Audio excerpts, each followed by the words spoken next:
Rose Bowl. Should we get into it now? Yeah, let's do it.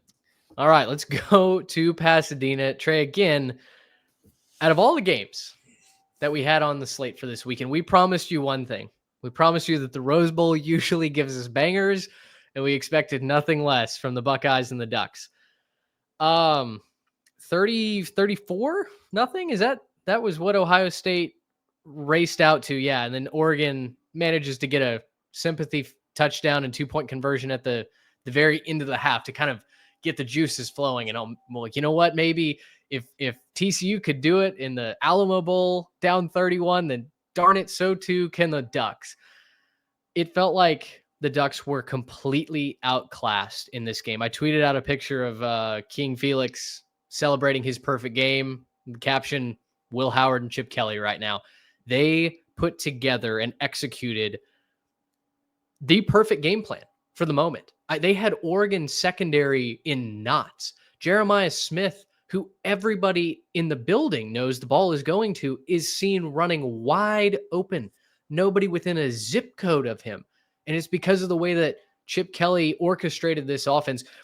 When I just kind of looked at the totality of the game and tried to think what was my big takeaway, it was two things. It was one, the offensive line for Ohio State stood up. Everybody talked about how this Oregon pass rush is going to get after the patchwork offensive line for the Buckeyes. And Ohio State said, absolutely not. And Chip Kelly is in his bag. Once again, validating his move to go away from the head coach of UCLA. He was the head football coach at UCLA. And he said, no, I'm done with that. I want to coach ball. I'm going to go be an OC and I'm going to win a national championship. And now it feels like Ohio State is not only able to do that once again, it feels like the faith in the Buckeyes has been restored. When I look at these four teams left, I think there's no doubt Ohio State should be the favorite to hoist the national championship trophy on the 20th. Absolutely. Yeah. If they're not, I don't have the odds in front of me. If they're not the favorite, I would be shocked. Yeah. I mean, we talk about quarterbacks seeing ghosts all the time with coverages and blitz packages and things like that. The entire Oregon defense and the defensive staff was seeing ghosts with what Chip Kelly was pulling out in that first half because he could do no wrong. And it's really easy to say, yeah, he has the best wide receivers and he has a competent quarterback, but it's just perplexing to me how long stretches we went this entire season where the Ohio State offense didn't look like this.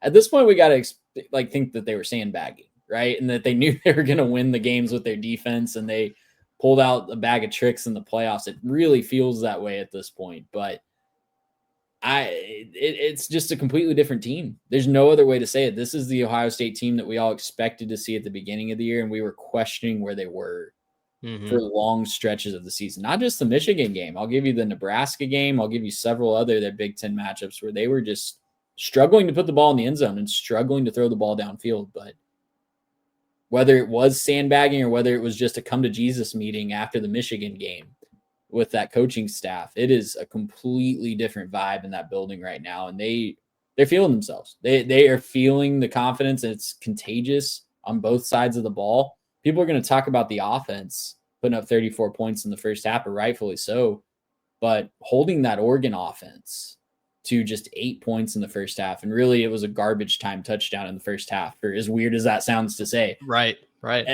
For all intents and purposes, they shut them out in the first half until it was garbage time. And that's equally impressive to me. That defense showed up as well, and I don't want that to get overshadowed by the offense. No doubt. I mean, the defense was airtight. Oregon couldn't do anything. They had negative yards through the first quarter, didn't they? I think it was until something like that. The second quarter that they got to either positive or double-digit yards. Well, and Ohio State scores real fast to start this game, right? The Peach Bowl is not even over. This is on ESPN2 when Jeremiah Smith runs in that first touchdown for the Buckeyes. If you were an Oregon fan, you didn't miss anything by watching the end of the Peach Bowl, because Oregon just started going 3 and out to start this game. They're going backwards, as you mentioned. The secondary for the Buckeyes was elite. They picked on Denzel Burke in that first game in Autzen.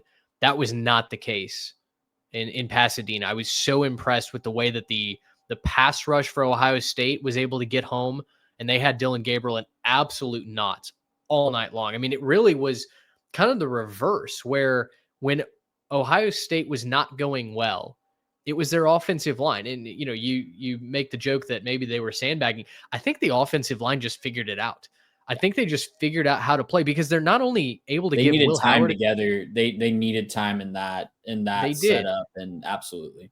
They were not only able to give Will Howard a clean pocket to throw for 319 yards and 3 touchdowns, they ran the ball, Trey.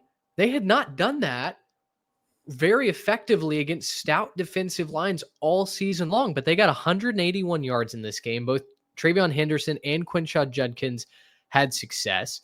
Henderson goes for 11.8 a carry and 2 touchdowns. Quinshon Judkins, a very workmanlike 5 yards a carry. I mean, they were a balanced offense. To look at the stats afterwards and see Will Howard only threw 26 passes. And furthermore, he just completed 17 of them. In real time, it felt like it was an air raid against Oregon, and every single pass was 20, 25 yards down the field. And then you look at the box score and you go, no, you know what? That was an incredibly balanced attack. It gives further credence to Oregon had no idea what was coming. On a play-by-play basis, the Ducks had no idea what was going to be called. And I think that's all credit to Chip Kelly and the execution of this offensive staff. Do you think there was a rust factor at all? I don't want to make excuses for Oregon, but we did highlight that in the preview show. Do you think there was a rust factor at all for the Ducks, and Ohio State playing a first-round game, it actually benefited them a little bit more?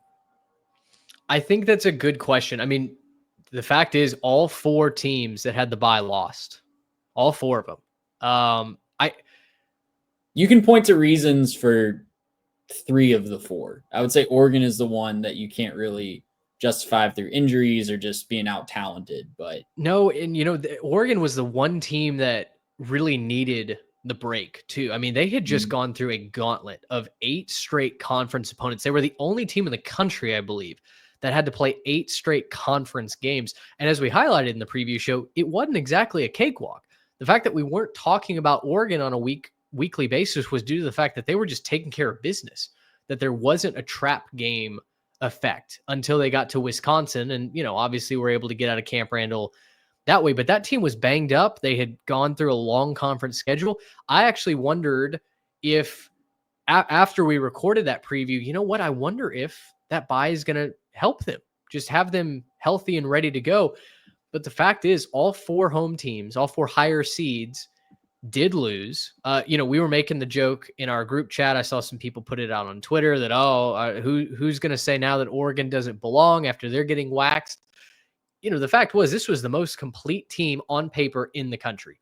They had taken care of business every way they had turned. They had won their conference championship. They had earned the top seed and that bye. And sure, they got unlucky as all get out to get the Buckeyes in the second round, right, in the quarterfinals. That could have been a national championship match, and we would have been very, very happy with that.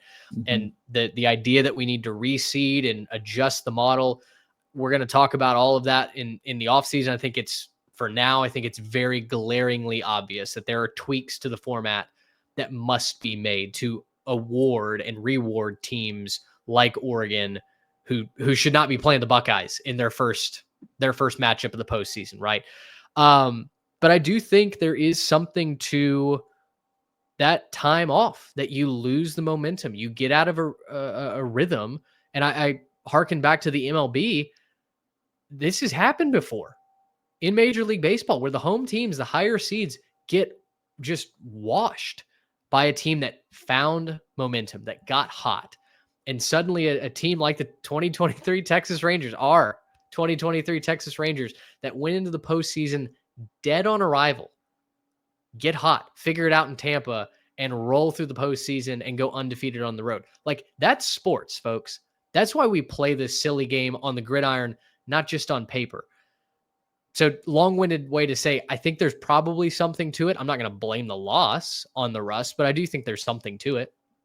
Yeah, and it'd be really interesting over the next 3, 4, 5 years to study that too, right? Because 4 games is not a good enough sample size, especially with the, like I mentioned, the obvious shortcomings of Georgia not having a starting quarterback, Boise State and Arizona State being in matchups that really didn't favor them, even though Arizona State played well, like we mentioned. But yeah, I mean, and it'll be interesting to see too. There's already murmurs that the seeding will be messed with next year, and we're already seeing reports that they're looking at that. So it'll be really, really cool to track that over the next 4 or 5 years to see how often that does, and if coaches start to adjust their strategy late in the season too. If it really does seem like, hey, that rust is a factor, do coaches start to try to position themselves a little bit better going into the postseason to play that first round game if it does seem to be a disadvantage? We talked about Texas struggling in the running game, how that really needs to be a factor for them to seemingly open up the playbook. Ohio State held Oregon to total negative 23 yards rushing. Running backs for the Oregon Ducks collected just 21 yards. Dylan Gabriel lost 43 yards on 8 sacks. The Buckeyes also had 13 tackles for loss. I mean, this was a destruction of the highest order. And I think you just have to tip your cap to the Buckeyes. I think Oregon just ran into the best team in the country when fully operational, and they went Death Star mode on the Ducks. 2 weeks in a row, too. This is following up the Tennessee performance with a great performance. If I'm Texas, I'm doing whatever I can to show up in maize and blue next week and just hoping that it works, because that seems to be the only strategy that can stop Ohio State right now. That's Ryan Day's kryptonite. Gracious, how